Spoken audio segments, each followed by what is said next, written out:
India पर प्रहार, मजबूत हुआ नारा 400 के पार। बीजेपी के लिए क्या क्या लाए नीतीश कुमार। नमस्कार, आप देख रहे हैं यूपी न्यूज 24 और मैं हूं आपके साथ खुशी। आइए नजर डालते हैं आज के लेटेस्ट न्यूज अपडेट पर। बीते साल जून में बिहार के मुख्यमंत्री नीतीश कुमार ने पटना में 17 विपक्षी दलों के साथ बैठक की थी। मीटिंग और नए गठबंधन का मकसद भारतीय जनता पार्टी का मुकाबला करना था। हालांकि कुछ महीनों बाद ही स्थिति बदली और नीतीश दोबारा भाजपा के साथ आ गए हैं। अब कहा जा रहा है कि भाजपा को आगामी लोकसभा चुनाव में इसका फायदा भी मिल सकता है। क्या फायदा? आंकड़े बताते हैं कि जेडीयू को भी अकेले के बजाय गठबंधन में चुनावी मैदान में उतरने पर फायदा होता है। साल 2014 में बिहार की तीनों बड़ी पार्टियों राजद, जदयू और भाजपा ने अलग अलग चुनाव लड़ा। नतीजे आए तो जदयू नालंदा और पूर्णिया की 2 सीटें तक सीमित रह गई और वोट शेयर 16.4% रहा, जबकि 2019 में एनडीए के साथ लड़ने पर जदयू को 16, भाजपा को 17 और एलजेपी के खाते में 6 सीटें आई थी। 2019 का वोट शेयर बताता है कि 39 सीटें जीतने वाली एनडीए का वोट शेयर कर 54.40% का था, जिसमें 22.3% का योगदान जेडीयू से आया था। कहा जा रहा है कि अगर साल 2024 में महागठबंधन पर बढ़त हासिल करने के लिहाज से नीतीश का आना भाजपा के लिए फायदेमंद साबित हो सकता है, क्योंकि पहले आरजेडी महागठबंधन के साथ पहुंचा 22.3% वोट शेयर किए फिर एनडीए के खाते में जुड़ सकता है। 2009 लोकसभा चुनाव भी भाजपा और जदयू के लिए अच्छी खबर लाए थे।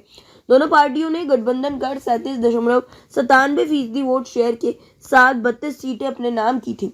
तब जदयू 25 सीटों में से 20 पर जीती थी और 15 सीटों पर लड़ने वाली भाजपा को 12 सीटें मिली थी। विपक्षी इंडिया गठबंधन का विघटन निश्चित है। हेमंत असम के मुख्यमंत्री हेमंत विश्वकर्मा शर्मा ने बिहार में जदयू के महागठबंधन से नाता तोड़ने और राज्य में भाजपा के नेतृत्व वाले एनडीए में शामिल होने के राजनीतिक घटनाक्रम के बाद कहा कि इंडिया गठबंधन का विघटन निश्चित है, क्योंकि इसका कोई वैचारिक आधार नहीं है। उन्होंने सोशल मीडिया मंच एक्स पर पोस्ट किया, इस इंडी गठबंधन का विघटन अब निश्चित है। इस गठबंधन का कोई वैचारिक आधार नहीं है। इंडिया गठबंधन को झटका साल 2022 में बिहार में एनडीए से अलग होने के बाद ही नीतीश विपक्ष को एकजुट करने में लग गए थे। तत्कालीन डिप्टी सीएम तेजस्वी यादव के साथ उन्होंने दिल्ली समेत कई राज्यों के दौरे किए। वे सफल भी हुए और कई बड़े नेताओं को एक मंच पर ले आए। उन्होंने विपक्षी गठबंधन इंडिया के कप्तान के तौर पर देखा जाने लगा था, लेकिन खबरें नहीं कि संयोजक के तौर पर उनके नाम पर सहमति नहीं बन सकी।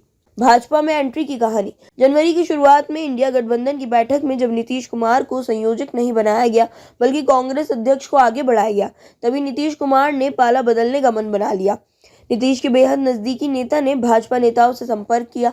वे पहले से ही इनसे संपर्क में रहे और उनसे नजदीकियां भी रही हैं। सूत्रों के अनुसार भाजपा नेतृत्व को भी लगा कि यही समय है कि जब वह न केवल इंडिया गठबंधन को छिन्न भिन्न कर सकते हैं, बल्कि अपने इस बार 400 पार के लक्ष्य की तरफ भी मजबूती से बढ़ सकते हैं।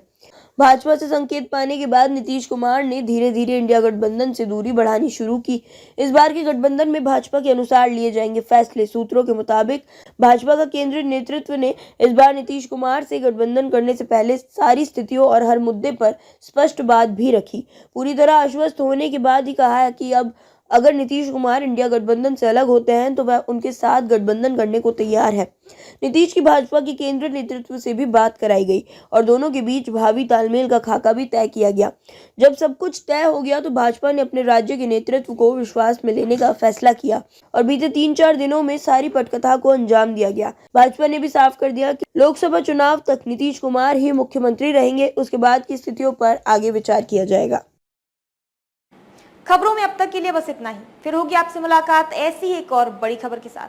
तब तक के लिए नमस्कार और देखते रहिए यूपी न्यूज 24।